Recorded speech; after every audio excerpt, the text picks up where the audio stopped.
The governors wish me to apologize for taking so long, gentlemen. Mr. Pettigrew? I think he went out for a better laugh. Oh, never mind. Would you come in now, please, Mr. Alcock?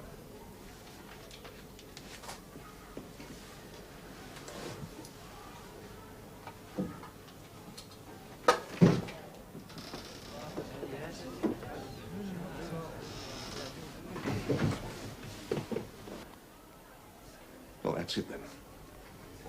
They might just want to ask him some supplementary questions or something. No, not a chance. That's not the form. They're offering him the job in there. That's our new headmaster. Like him or lump him.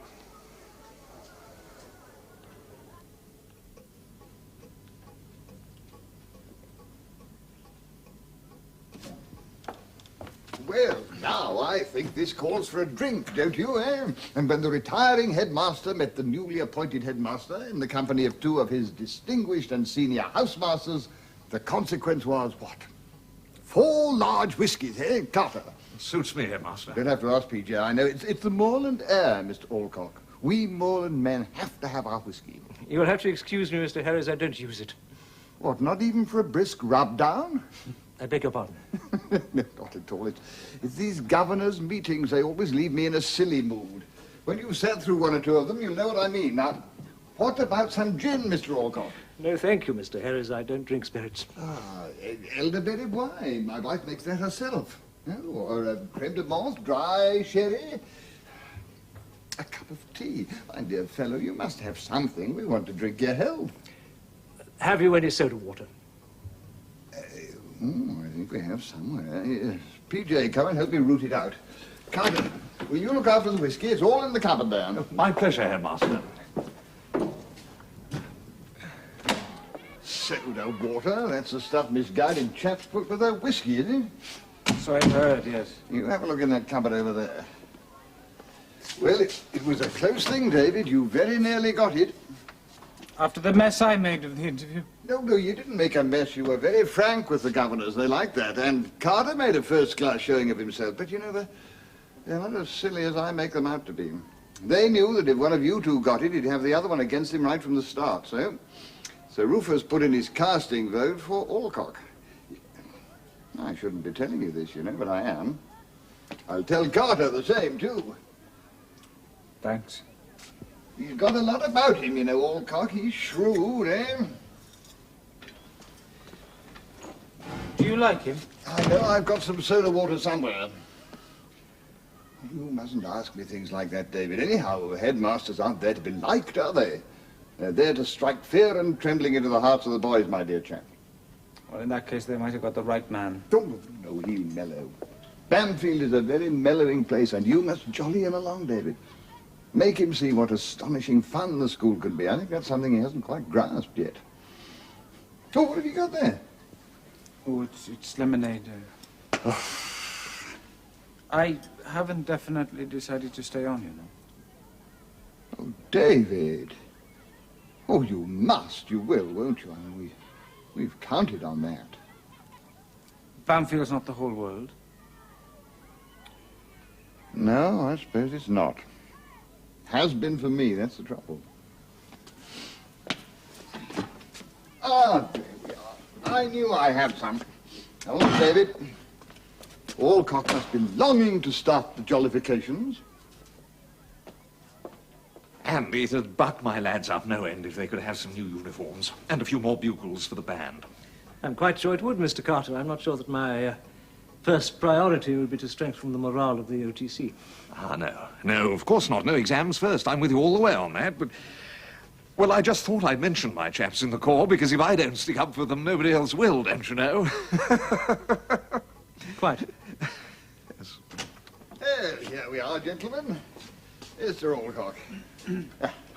Oh, thank you, Carter. Thank you, David. I'm afraid I'm going to indulge in a few pompous words. Well, that's my reward for 30 years' hard labor. I'd like us to drink a toast to your success, Mr. Alcock. Yeah, either one of these two would have made a splendid headmaster, and you've beaten them fair and square, so they know you must be a pretty astonishing sort of fellow. You've got a first-class staff, Mr. Alcock, and a few hundred delightful boys. I wouldn't mind starting all over again. My very best wishes to you. Best of luck. Hear, hear.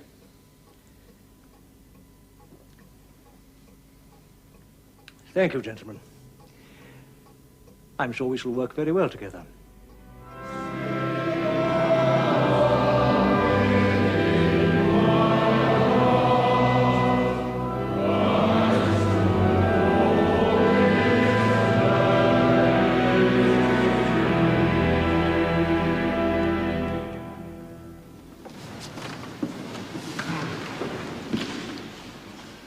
The headmaster wishes to see all the house captains for a short meeting immediately after prayers.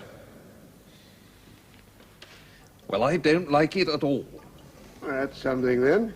Man can't be all bad. No, seriously, Howth, he won't do. What's the matter, then, Carter? Has he made some slanderous remark about the corps? Has he impugned the brightness of the brass button? The point is, Howth, that he hasn't consulted any of us about anything. He has been here. For 4 weeks now, he sees the prefects every day, but he doesn't seem to want our opinions about anything. And it's damned insulting. I tried to get us a half holiday for the Shenstone match next week, and the man looked at me as if I was touched in the head. No interest in sport whatsoever. Well, that raises him a notch or two in my estimation, Irving. It's men like you, Howarth, that'll lose us our empire. Oh, dear, I am sorry. Really? Doesn't it bother you at all that he doesn't even seem to acknowledge our existence? Why should it? I don't want to talk to him. Or maybe you won't have to. Now he's moved the head study up to the tower. He's biding his time. That's what all new headmasters do. They bide their time. And then, with a terrible swiftness, they strike. Or, on the other hand, they don't. When I was at Shottenbury, we had a man like that. Braden came from the north. Very big, very grim, very silent. Biding his time, we all said. And after he'd been biding his time in his study for 3 years, we began to wonder. After 5 years, he became so bored, he eloped with his secretary and started an office cleaning business in Leeds. Always admired that man. Maybe that's what Alcock's going to be like. I don't believe that for a moment, and neither do you. Don't I? Well, perhaps not. I expect he's saving up all his true warmth and jollity to release upon us at Algy's farewell supper. At least he electrified us.